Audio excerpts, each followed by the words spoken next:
Greetings and welcome back to Pipe and Tobacco Talk. It's episode 7, 8? 7. 7? 7. We're on episode 7? Episode 7. With me as always, my close, dear personal friend, Tim Beaumont from PapaBear's Pipes. Good evening, Tim. How are you? I'm good, Jim. You look like you're doing well. You got a new babushka on. Haven't seen that one before. No. I have about 20 of these, and I will be previewing each one of them. Some of them are very plain. Some of them are very exciting. But I wake up in the morning with freshly electrocuted bedhead. So I'll throw one of those on in the morning. And days like today, I came home and was working here in the Pipe and Tobacco office, and got a little sweaty. It's a little warm upstairs, but we're all good now. Yeah, it looks like it might be a slice off of a shower curtain. It's actually a sofa from the 70s. So I just cut some of the fabric off one of the cushions. Yeah. That's where I saw that. There was shag carpet under the last one that I saw like that. Yeah, and a red velvet painting hanging on the wall. Exactly. I really do miss 70s decor. It was always something special. Speaking of 70s, did your parents or any of your friends' parents have plastic coverings on their furniture in the formal living room? I had an aunt and uncle that did that, and their house smelled like mothballs. Okay. And if you have, right. how hard it is to smell mothballs, because you got to get their little tiny legs apart, And, they're probably not sweating nearly as much as you think. It's not like an athletic supporter. Well, they got plenty of powder on them, Exactly. I always wondered why people did that. Why would they put plastic coverings on their furniture? I just thought that was self-defeating. If you didn't want anybody to sit on the furniture, just don't put any out. Just have it be an empty room. But yeah, these are small thoughts from a small mind. Yeah, I could never figure that out. But no, yeah. What are we drinking tonight, Tim? I know you're drinking something special, and I'm drinking something special. So we got to talk about that. Yeah, this is Western Reserve. Ooh. It is from Lakewood, Ohio, of all places. Ooh. It's an 8-year. Pretty good. Pretty smooth stuff. All right. Excellent. I am on a recommendation from my good friend Anthony at Castle Briars. He says, you really need to try Law's 4-grain bourbon. And I thought, okay. And I happened to be at Costco, and what do you know? One followed me home, and I'm enjoying it with my whiskey stones, which, mysteriously enough, I found in the freezer about an hour ago. So there you go. Here we are. Are those stainless steel? Granite, actually. Yeah, nice. Well, yeah, just something different. I thought I'd try. I bought them on my last trip to the UK, and they come in this really nice black velvet bag that has the propensity to go to the bottom of the freezer. And yeah. I was rooting around for some stuff earlier today and found them and thought, I'm going to use these tonight. So here we are. I have a buddy that has all the fun we can stand. They're stainless steel. You put them in the freezer, about that big. Boy, you got to be careful putting those in a glass. Seriously. Clang. I know. Clang. Yeah. All right. Now, do you have, so anybody that's just joining the podcast, watching or listening for the first time, there are 4 segments that we do. We talk about what's new in our collections. Then we go on to what's going on in the pipe world, what's going on in the tobacco world. And then we do Ask Us Anything, which is our favorite segment of the show. So, Tim, what's new in your collection, if anything? Well, if you've been paying attention to the last 6 podcasts, right? Is this 7? 6, 7. 7. Yeah, 7. I think we're at 7. Maybe 8. In that range. It just, You random probably narrow gathered firings. that I'm more of a pipe builder than a collector. I got a new pipe almost every other day, and it comes out of my shop. Yeah. Well, So, we've got, I do have, and many others as well, going to Las Vegas to the International Pipe Show. And so I'm building, Jim, hello, come back. I guess I've offended him. No, I'm not. I'm leaving, Tim. Hang on. He's going to change his babushka. That's what happens when you become early to mid 60s. The prostate goes, and you just got to vacate the seat. Periodically, Tim, I have these memory lapses. Sometimes I forget my name. Sometimes I don't know where I am. Sometimes, and at our house we call it doorway amnesia. I will get up from my chair. I will cross and with something specific in mind, have no idea what that specific thing is, and forget completely why I got out of the chair. And then I'm required to go back and sit down and say, no, actually, it's for our teaser segment. So I see. I don't know why I got up. I just got up. So anyway. The next thing you know, I wandered off. We're doing a podcast. Really? Who's on it? Come back. Test. So anyway, here's an egg that turned up this week. I have been having some great experience with a batch of briar that I bought from Primal at Raw Crafted a couple of months ago. Went down to visit him and brought home a big box full of briar. And last week I talked a little bit about some of the materials that exotic wood materials that I've picked up, and this has got some boxwood burl in it that was stabilized in my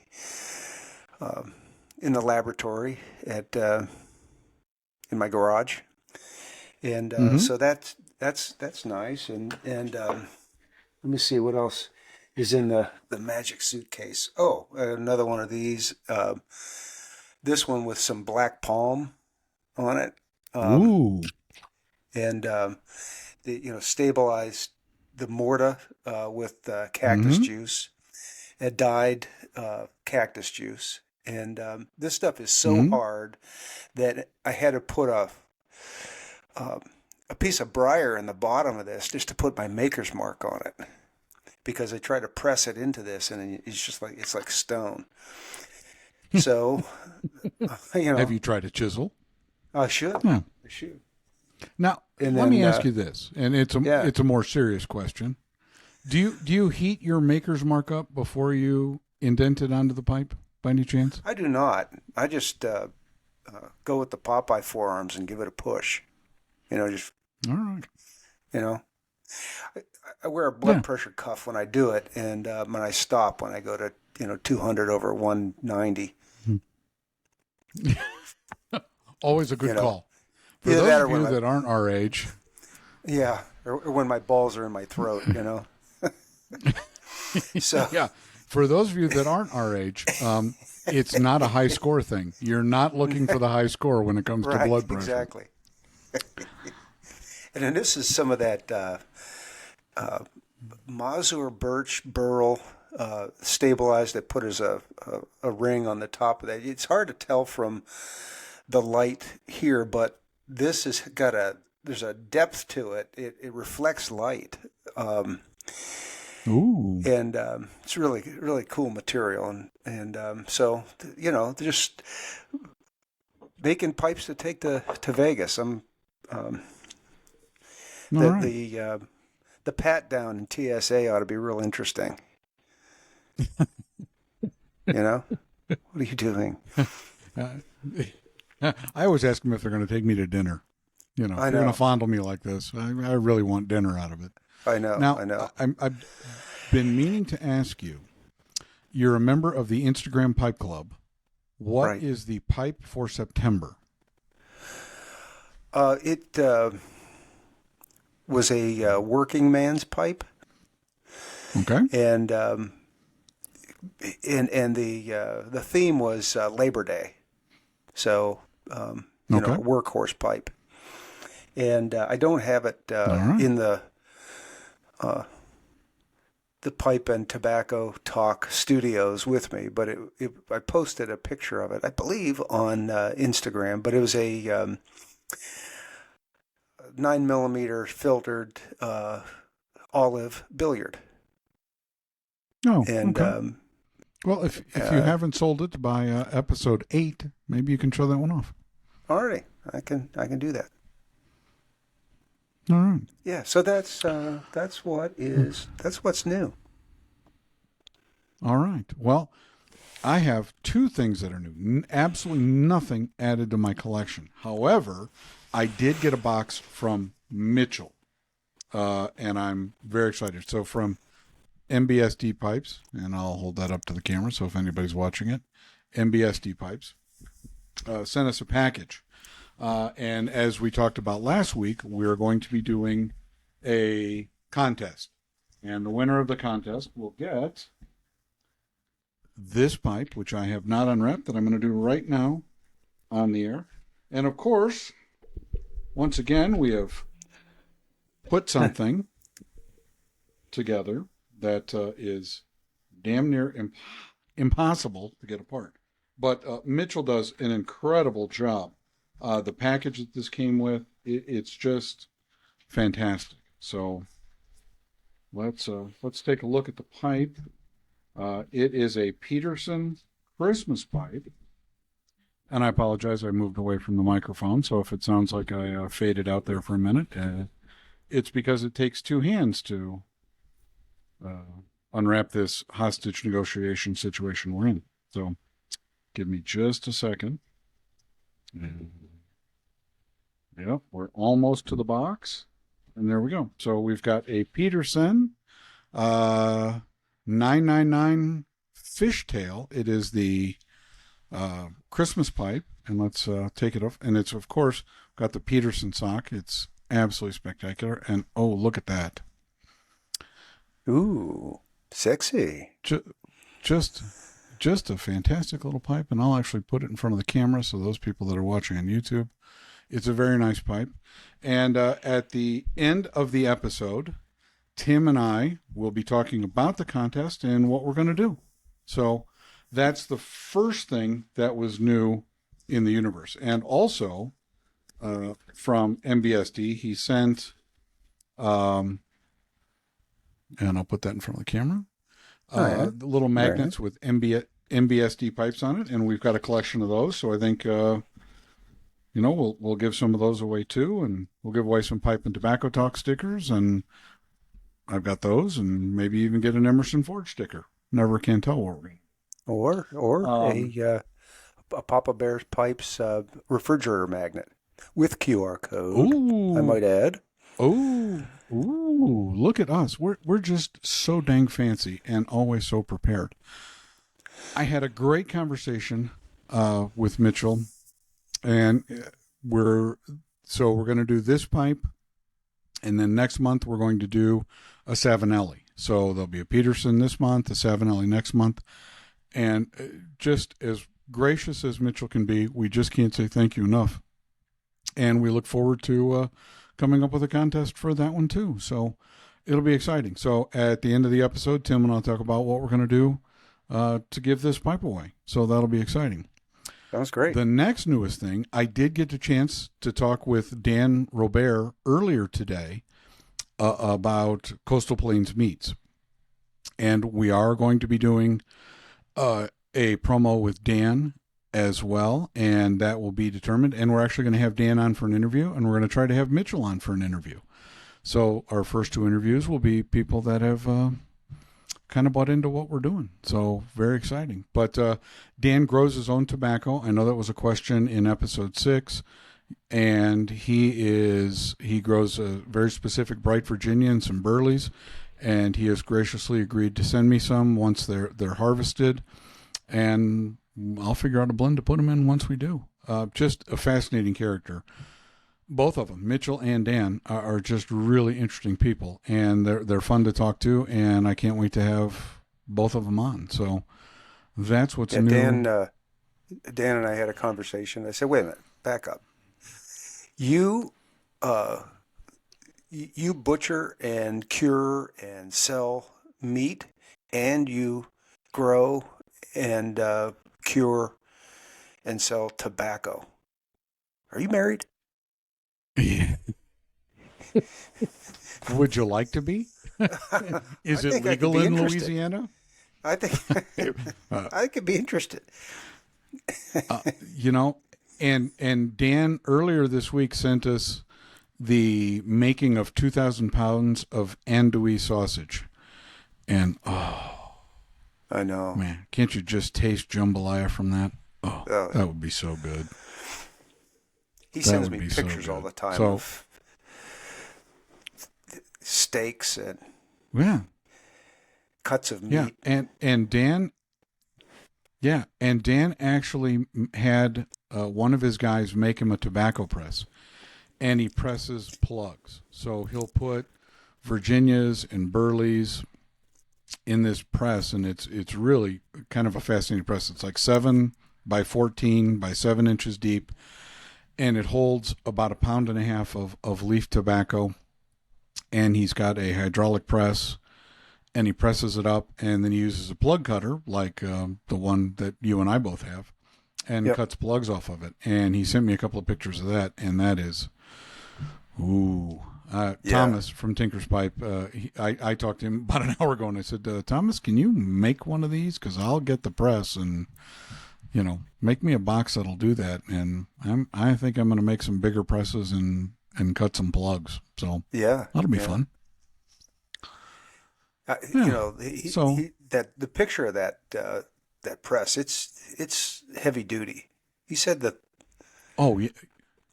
thing weighed like 60 pounds or something. It's half-inch stainless. It's so all 3 sides are, or all 5 sides are welded stainless.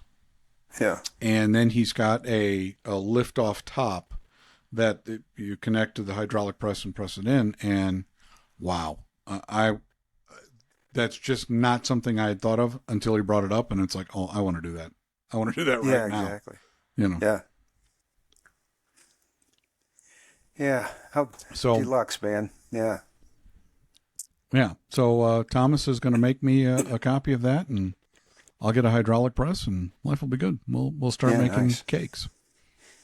Yeah. So what's new in pipes? What's new in pipes making? I saw a couple of your pipes. Anything else you wanted to add?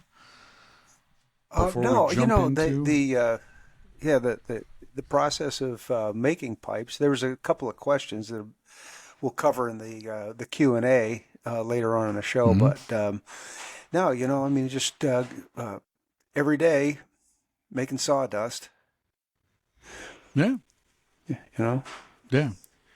And I'm jealous that you get to have olive wood dust floating around. Yeah. That's yeah. Oh, and by the way, several people mentioned that we've offended everyone from California, and we are now required to provide the following disclaimer. Listening to the Pipe and Tobacco Listening to the Pipe and Tobacco Talk podcast is known in California to cause cancer. Please listen at your own risk. You did that very well. Well, thank you very much. It took 6 tries, but, let's... we should have, we should need to get a sticker made up like that, with a little warning thing on it. Absolutely. Yeah. Yeah, this podcast is known to cause cancer in California. Yeah. And I wasn't going to mention it, but I got an email from a vegan. And I thought, you know what? I really don't want to say his name. Do they have enough strength to type? It just went on this long, rambling nonsense about why veganism is better for the planet. He'd say, I'd get insanity. I'd be really mad, but I just don't have the strength. Yeah. Have you ever seen a healthy-looking vegan? They always look gray and tired and gaunt. Right. Yeah. And the only thing disappointed in life, Yeah. The only thing a vegan's missing is being embalmed, And I thought it was hilarious that some vegan actually listened to our show. No and took the time to write me an email. So that's all I'm going to discuss about it, because I was laughing so hard when I read it I was crying, and then I went and had a steak. So,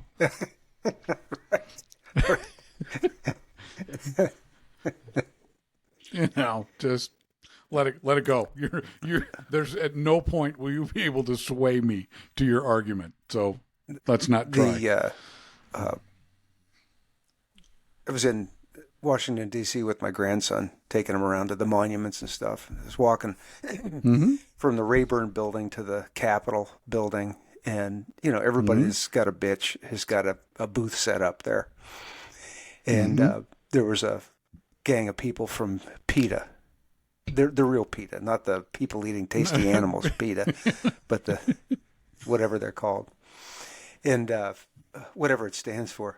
And they were making, who cares? They were making hot dogs, seriously. And I said, what is that? And they said, it's meatless hot dogs. I said, could I have one? And they said, sure. And they handed me one. I threw it in the trash can. I go, may I have another?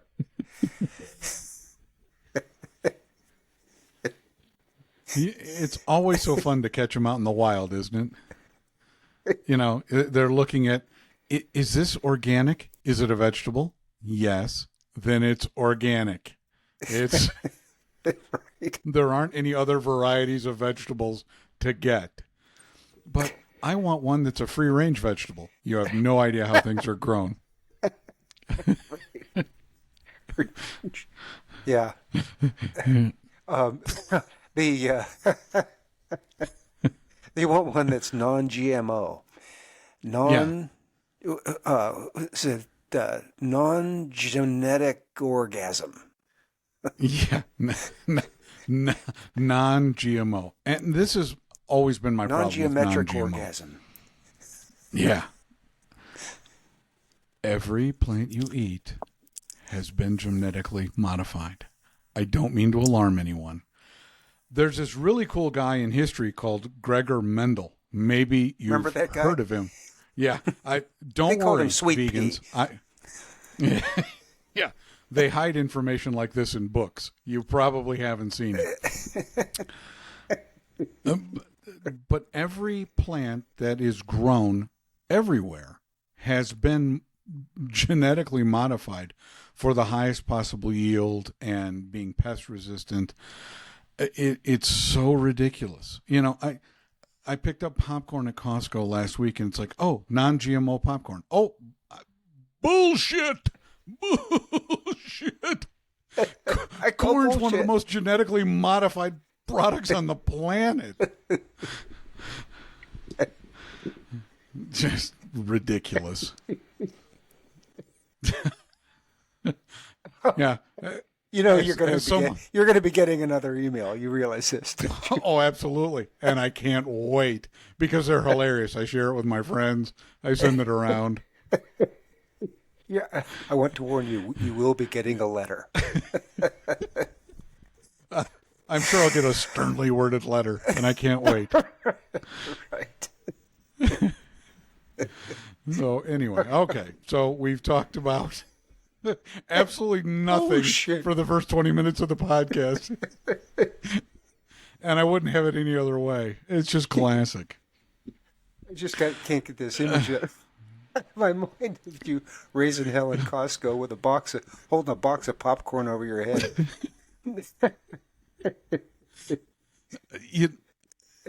I just wander through life just shaking my head. One of the ladies at work goes, I brought you some special peach from where they grow them here in Colorado. And I'm like, I'm from South Carolina.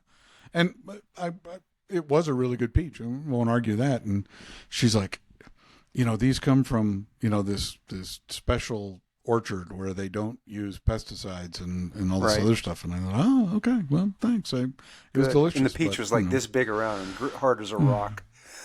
Yeah. It wasn't the biggest peach I've ever eaten, to be sure. The town next to us, their water tower is the shape of a peach. When I lived in South Carolina, Gaffney, South Carolina has this huge peach water tower. But it's okay. We'll let Colorado people have their fun. I'm not going to complain because I have this delicious Laws bourbon, which is 4 grain, Yeah. all grown Can't go wrong. here in Colorado. So Hey, does it say Yeah, non-GMO no, grains? Only non-GMO grains no, used in this. no, it doesn't. We use whatever grains we can get because we're not a bunch of girly men. Okay, there we go. Yeah, there we go. And by the way, this bourbon. So, Anthony, thank you. If you're watching or listening to the podcast, it's fantastic. It has a wonderful finish note. It's just a spectacular bourbon, and I can't say thank you enough for recommending it. And then Anthony sent me pictures of. They have one that's done in a California port cask, which I do like how red wine imparts flavor on bourbon, and that. Yeah. There'll be a trip sometime to find one of those because Yeah, good. great. Wow. All right. So what's new in tobacco on the tobacco side of the world? I got for the first time, and I can't remember how long. I have absolutely nothing to shred. All my jars are full. I think I have 200 pounds of tobacco sitting around me for blending purposes. And here's something that I'm horrifically ashamed to admit. I became a codger this week. I only smoked one blend, and I smoked it every pipe that I had this week. And I am dumbfounded that I could be this way. I never really thought that I would codger out. And I have. What did you smoke? What did you And I don't know what to say. It's a blend I came up, and here, without sounding like an egotistical maniac, I came up with this blend called Palo Torcido. It's called Crooked Stick. And it's Red Virginia and some stoved Red Virginia and Tennessee, Kentucky Dark Fired, which I really like. That's a whole leaf product.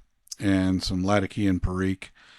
And the Latakia and Perique are in very small percentages. And it just... I had a bowl of it Sunday after the show. And I thought, wow, this really resonated. And then I had a bowl Monday and I thought, you know what? I'm going to take this with me on my drive to and from work. And I smoked it all week long. Every bowl I had. Didn't test any of the new blends I'm working on. Nothing. That was all I smoked. And I can't believe I codgered it up. No kidding. I don't even know what to say. You I'm really so liked embarrassed. it. Wow. Apparently really liked it. It's just... I get that way where, Yeah. There's... excuse me. I was smoking that... that Balkan that you made, the ESF Balkan, and I just it was like I was craving it, and I just like consumed it all inside of a week. Yeah. I have never done that since when I came back to pipe smoking in 2018 or 2019, whatever it was. I have never smoked. It's rare that I'll smoke the same blend twice in a day. I'll take 2 jars with me. I'll have one going to work. I have one coming home from work. One something different when I walk the dog in the morning. One something different walking the dog in the afternoon. And this week, every pipe, Palo Torcido. Can't explain it. Huh. No idea what's wrong with me. Yeah. I'm going to have to do a little research with this Laws bourbon and discover why I'm that way now. You give your mouth a swish with it. Yeah. Apparently. Clear the palate. It was very strange. And I know, so like when I talk to Jay Furman, Jay starts every day with a bowl of Escudo. That's his favorite tobacco. And I just never thought I'd get to the point where one tobacco blend would dominate what I'm smoking. I just never envisioned that. So, all right. Well, that's what's new in tobacco. Are you tobacco. much for Escudo, plain Escudo? You like it? Jay sent me a tin from 2018, and I thought I liked it. I thought it was fantastic. And in fact, I bought 6 tins right after he sent it to me, and I'm jarring them until, they're a couple of years old. And that's going to be one of the questions in Ask Us Anything, But I do like Escudo. I like vapors. I prefer English Balkan blends, but I do like vapors a lot, and smoke a lot of vapors. But I like Escudo. I like it a lot. Okay. I don't know. So do you like it? And maybe just what I had, I must have been too fresh or something because it just tasted to me like cigarettes. You know, I don't know why.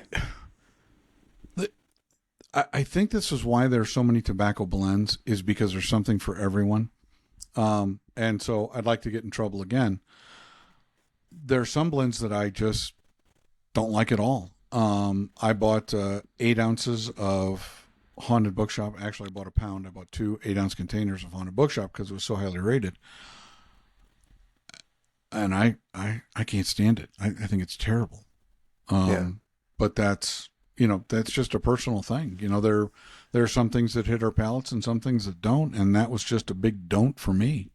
And I had the same Escudos experience may not be for with you. Haunted Bookshop. I think I sent the tin that I had to Thomas because I just couldn't. It wasn't for me. Yeah, I actually I went a step further. I sent one whole tin of it to someone I was in a chat with, and I had jarred it up, so there were 4 jars, and I sent 4 people jars of it.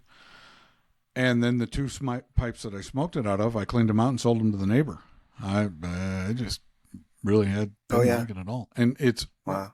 it's one of those things because Jeremy makes 3 of the blends in my top 10, and that one was just a whiff for me, and it's one of their best-selling ones. So I'm sure I'm offending somewhere, but oh well. On to the Jeremy's next one. he's touting their Red Virginian Perique right now. The new, I believe, Carolina Red Flake came out. Yes, that's or the right. new. I guess it's got a touch of Perique in it. Yeah. Yeah, this one has a touch of Perique in it, so it's a little bit of a vapor.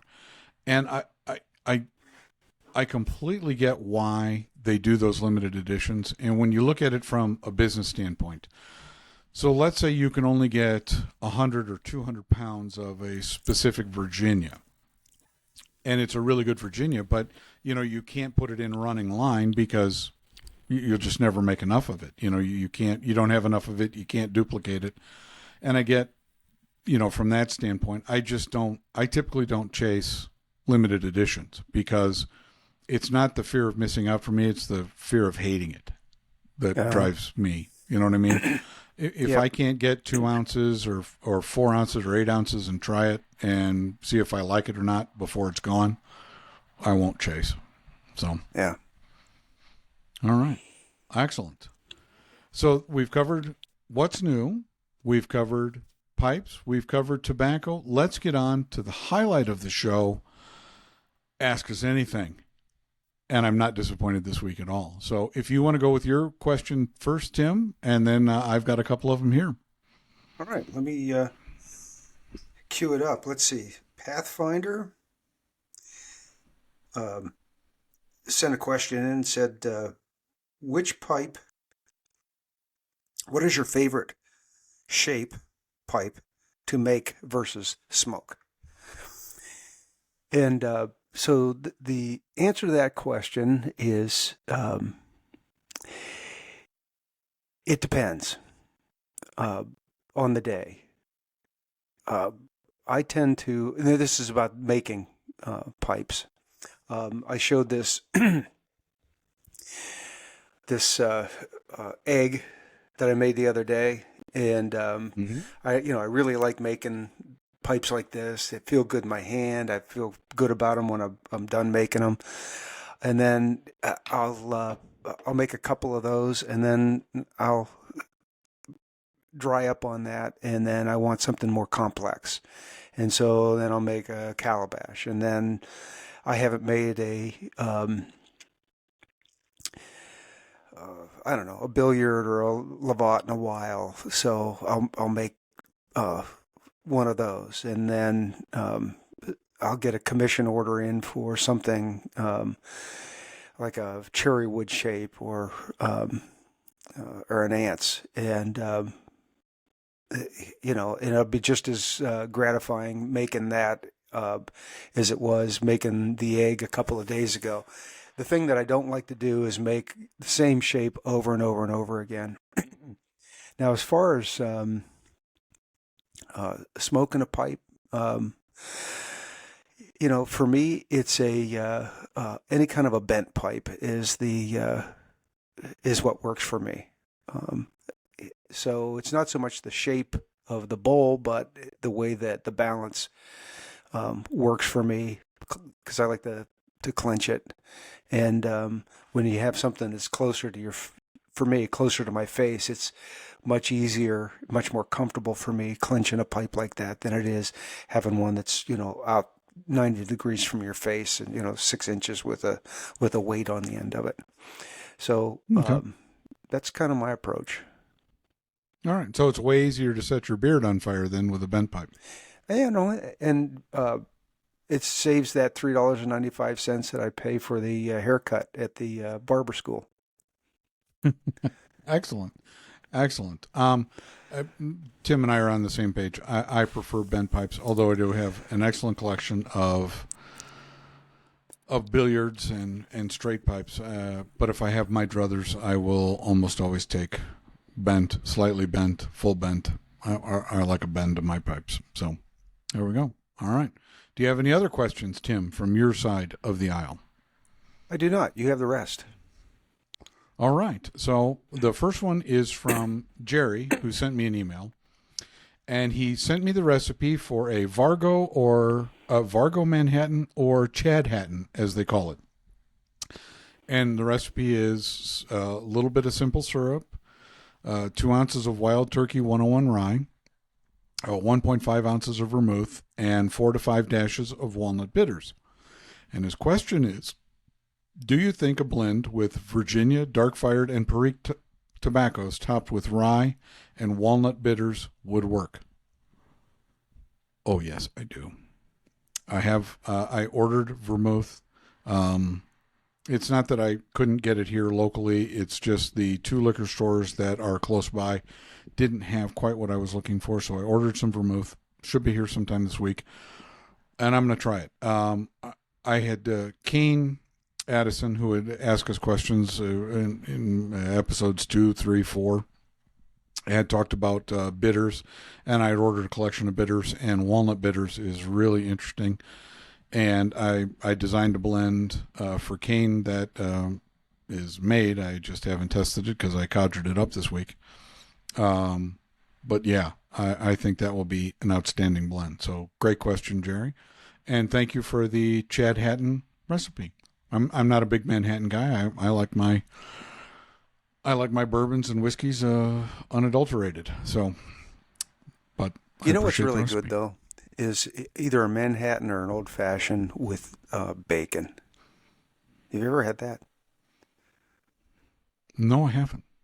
Oh man, bacon makes everything. It's something magical. Yes. Here's what: bacon is the king of food. You never see anybody say, you know what, I'm going to wrap this in a green pepper. No, nobody wraps it in a green pepper. Everybody puts bacon around stuff. Or a leek. Yeah. Oh, I've got a stack of leeks and I'm wrapped in a leek. Said no one ever. Yeah, no, that's just no. Bacon is the king of food. I mean, have you ever had a bacon wrapped baked potato, or a bacon wrapped jalapeno popper, or a bacon wrapped steak? Bacon is the king of food, and let's just not argue about it. Well, and it cures. Aside from the fact that it is cured, it cures a lot of problems, because I had prepared some pheasant. Went pheasant hunting. Ever prepare wild fowl?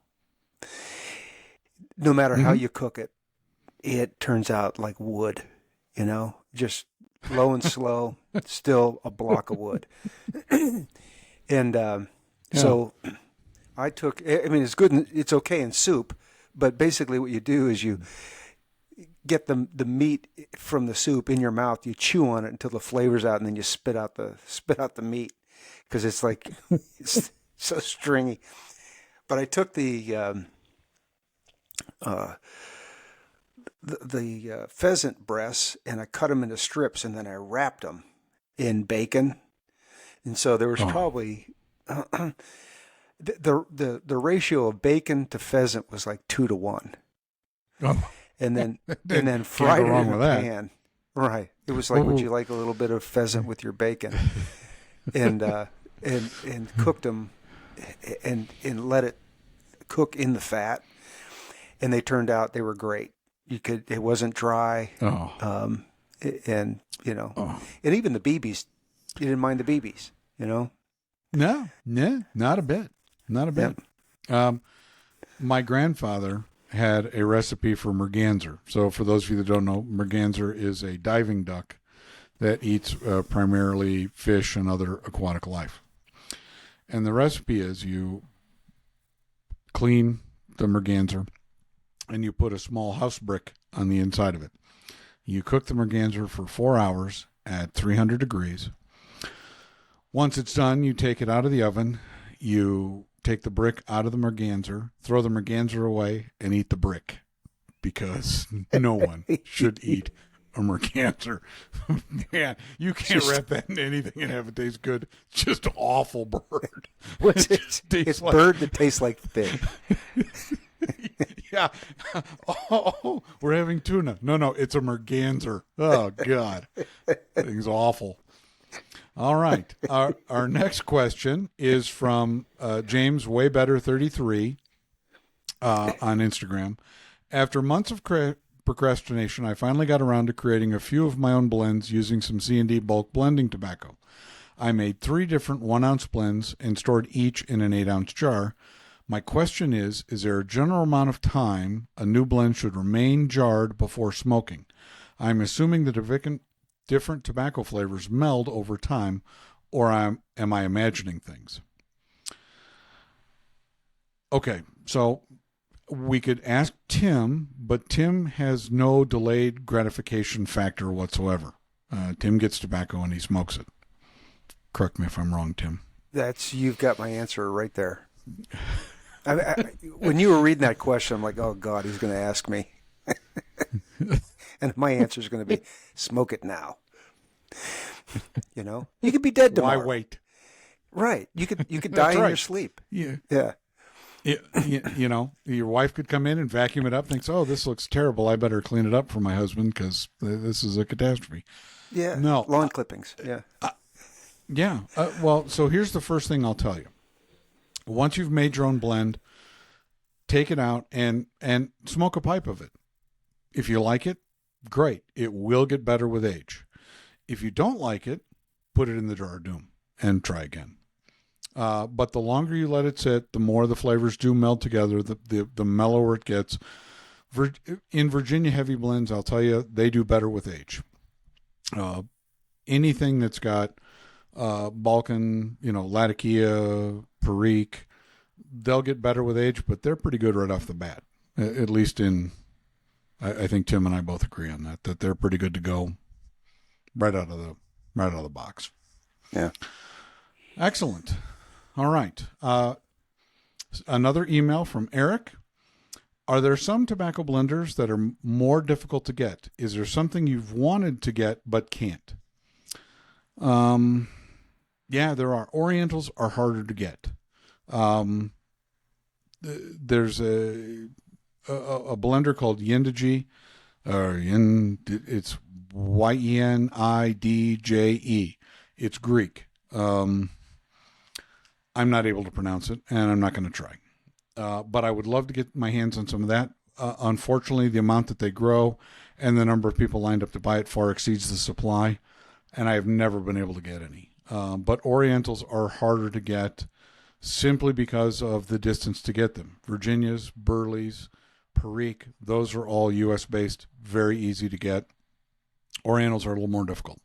I do use Samson, Kruvingrad, Basma, Izmir, Smyrna, because I can get those readily. But I would love to get some of the Yendije blend, but I can't. So, yeah. All right, there you go. These are all you now. So this is Caleb from Berkridge Pipes, who I'm in the Pipes, Pours, Pals, and Perique football league with, and Caleb has a bunch of questions for you, Tim.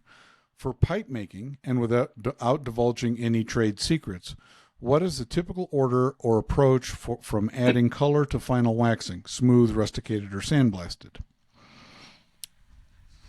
Well, first of all, I have no trade secrets. I'm an open book.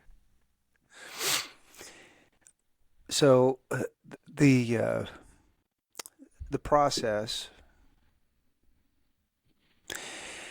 it's something that's evolved for me, and the approach that I've adopted, it seems to be working out to my liking anyway, is just smaller amounts when it comes to coloring. Smaller amounts are better in small, thin layers, and bring the color up slowly.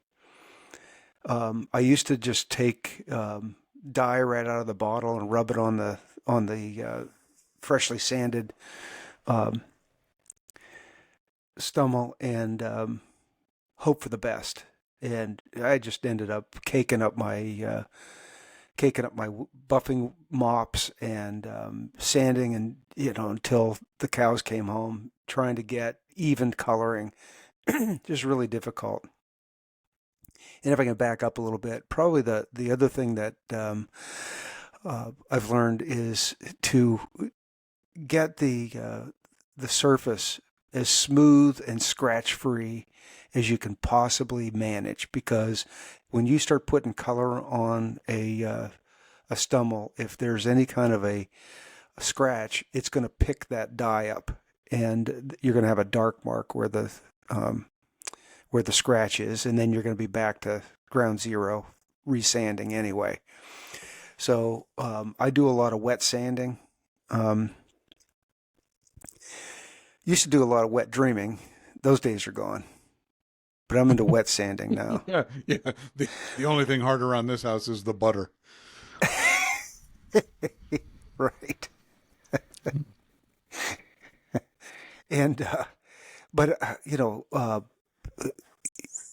I use just a spray bottle to mist with, and get all the the real low grit 80 to 120, get that done, and then start working on 200, and then keep building up. And by the time I get to 400, now I'm wet sanding, and I'll go around 2 or 3 times wet sanding, and then go to 600 and wet sand, and then I'll go to the wheel without any color on it, and I'll buff it down with bobbing compound to find any scratches that are there, and to take, and that stuff is coarse enough that it'll take out fine scratches.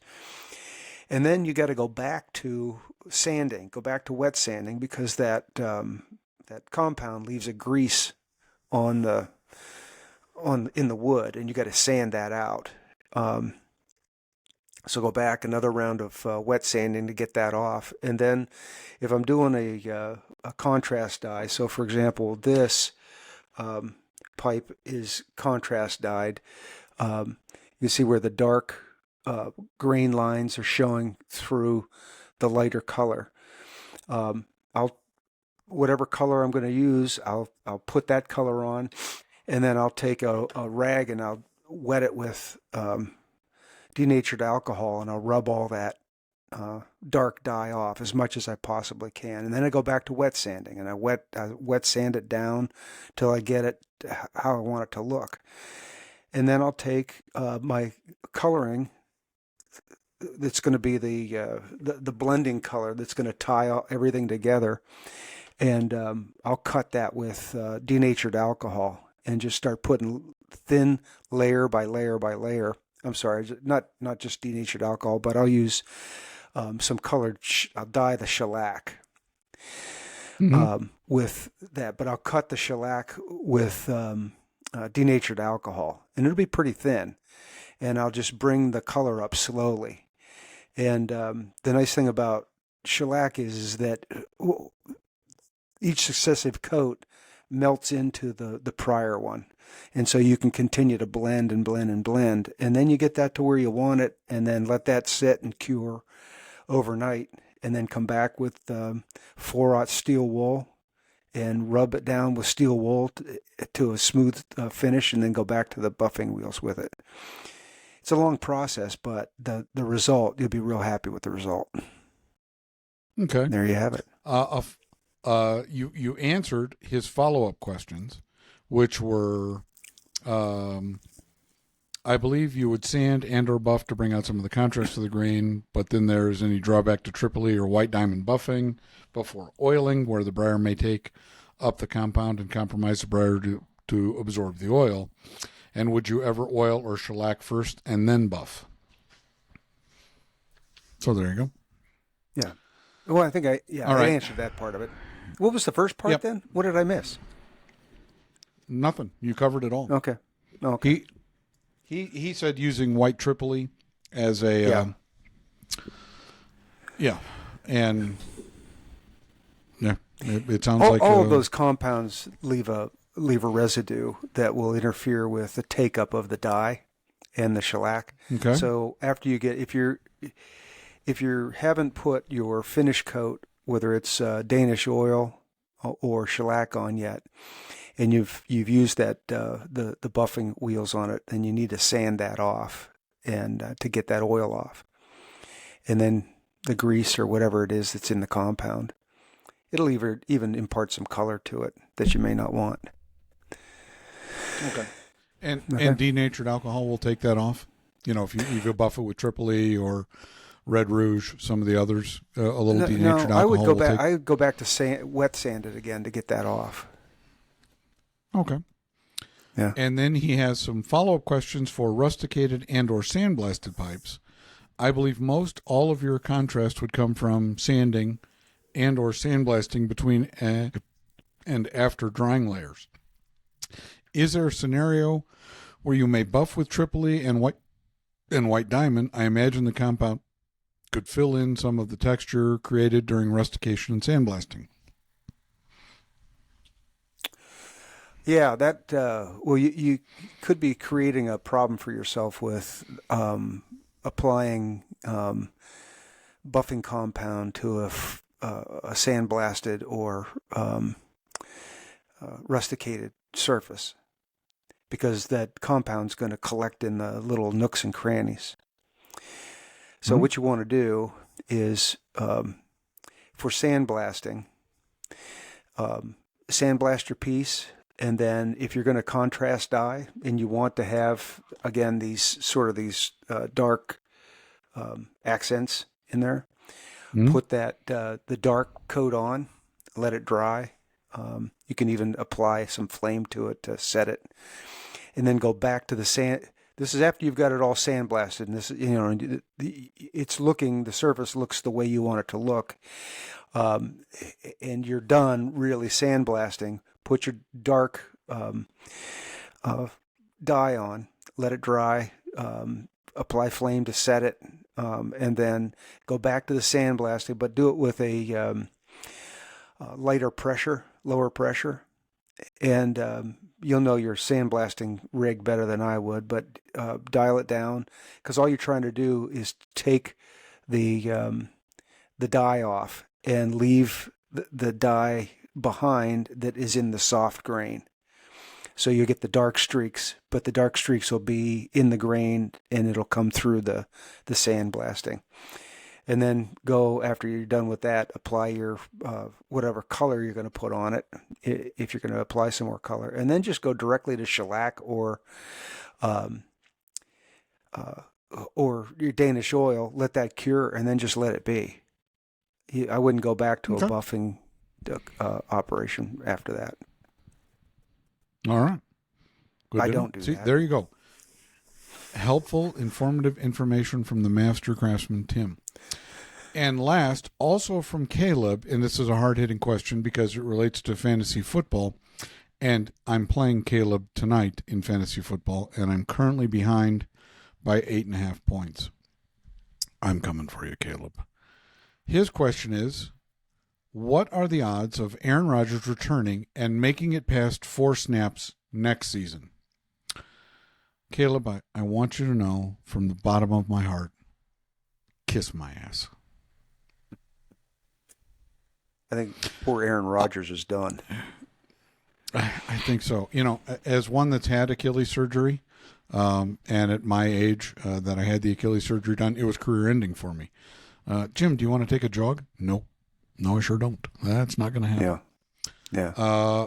And I drafted Aaron Rodgers, which is kind of a running joke in the fantasy football league. They send, and I've given them a moratorium. You can only post Aaron Rodgers memes every 12 hours, and most of them are absolutely hilarious. And speaking of memes, and going back to veganism, we got a rash of people sending us the South Park vegan meme, the meme, and it was just hilarious. Thank you all so much. Both Jim and I enjoyed that immensely. Kyle, you can't be a vegan. You know, when I saw those come across, I thought, oh my God, these guys get it. Yeah, absolutely. I think we found our target audience. I know. All right. Yeah. So as we wrap up the show, let's talk about what we want to do for this contest. How do you want to give this pipe away? Take it away, Tim. All right. Well, I have an acquaintance. He's become a friend. He's purchased some pipes from me, and he is ex-military, and he came home with numerous valuable gifts and prizes from his military deployments that left him in quite a personal state. And one of the things that helped him turn the corner is his involvement with a camp in Peachtree, Georgia, called On Southern Ground. And if you remember the band Zach Brown band, they had a tune called On Southern Ground, and Zach Brown is one of I think the person that started this organization to help out veterans. And I'd like to have, and Chris is willing to come on and tell his story, and how this program has been so impactful to him. I mean, you listen to this story, and it's like on your worst day, you can't imagine, the kind of things that this guy's endured. And he served our country, and he's not unlike a lot of guys that have done this and really sacrificed a big chunk of their adult lives. In a lot of ways, physical, mental, emotional, and this program has helped them immensely. And so what I want to do is I want to set up it's going to be a 30 block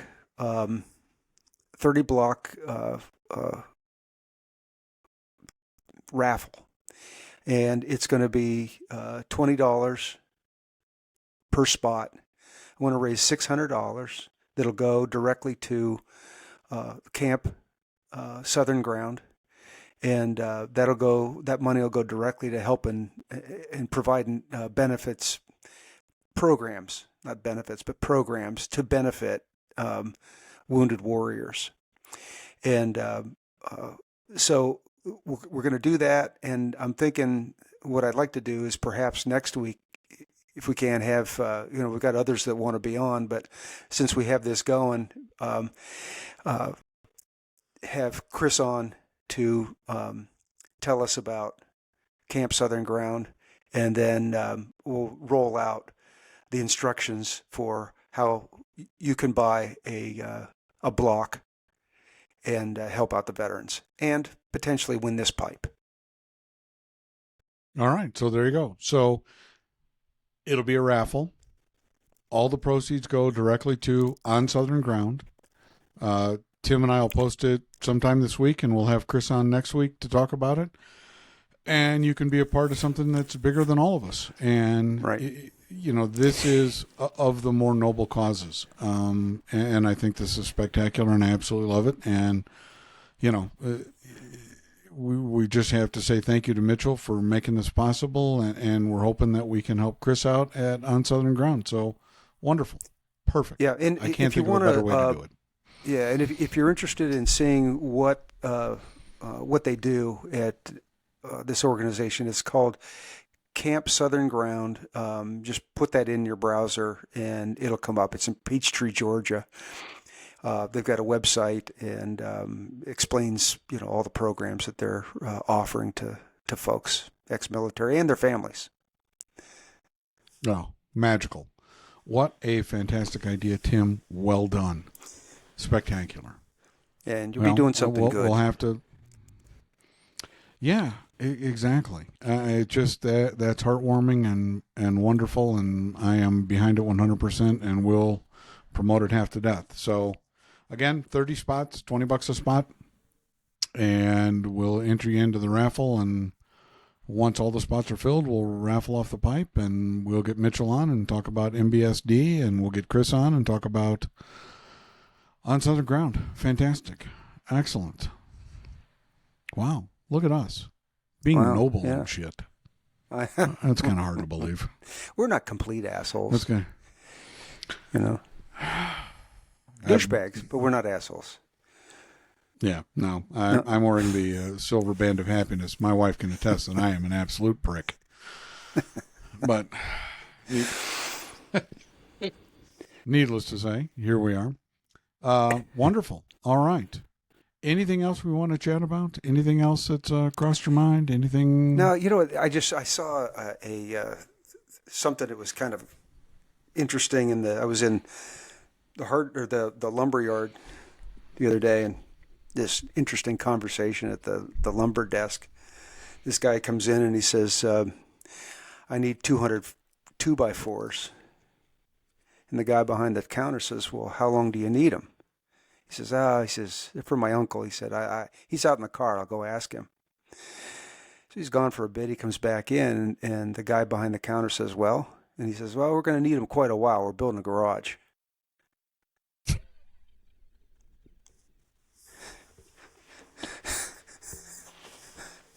So.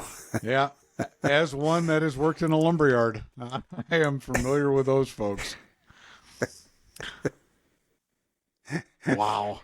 Yeah. How long are you going to need them? Oh, it's going to be in a garage. We hope it's permanent. So perfect. Quite a while. Yeah. I will have to tell you some of my retail stories from back when I was working in retail, because remember, kids, none of us are as dumb as all of us. So right. This is some of the stuff that I've seen, just like, no, this can't be true. This can't be accurate.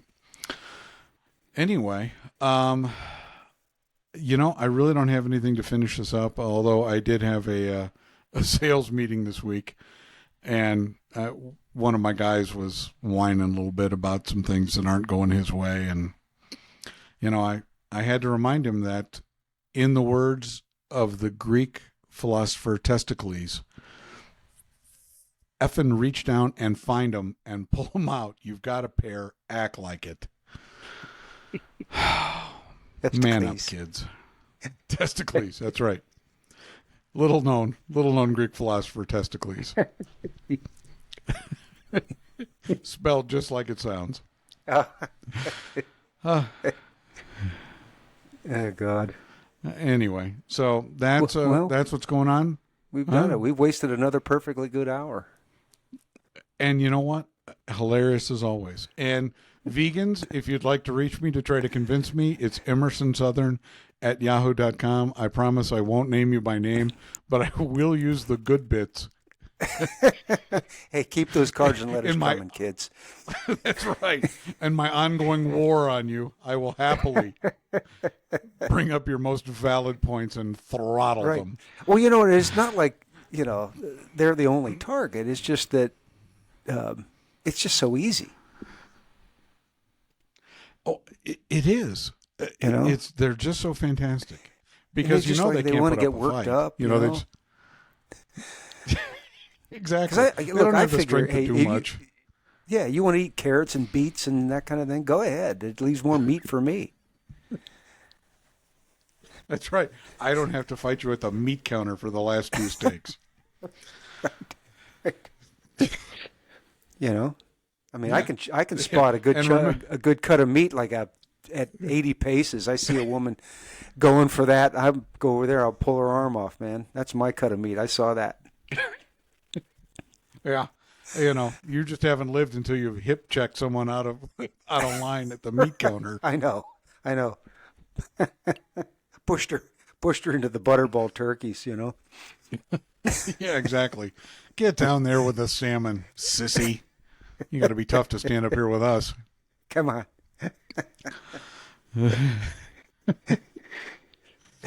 But that's, thank you to Anthony at Castle Briars. I have enjoyed Lost Bourbon throughout the show. It was fantastic, and I really enjoyed I'm it. gonna have to look that up. Get some. Yeah, I was, when people recommend stuff to me, I'm fairly skeptical. But he says, no, it's a 4-grain bourbon. You're really going to like it, and the finish on it's fantastic, and absolutely love it. Perfect. All right. Remember, kids, this show causes cancer if you're a California resident, and we will see you on episode 8 next week. Thank you all so much for listening. Thanks. Bye.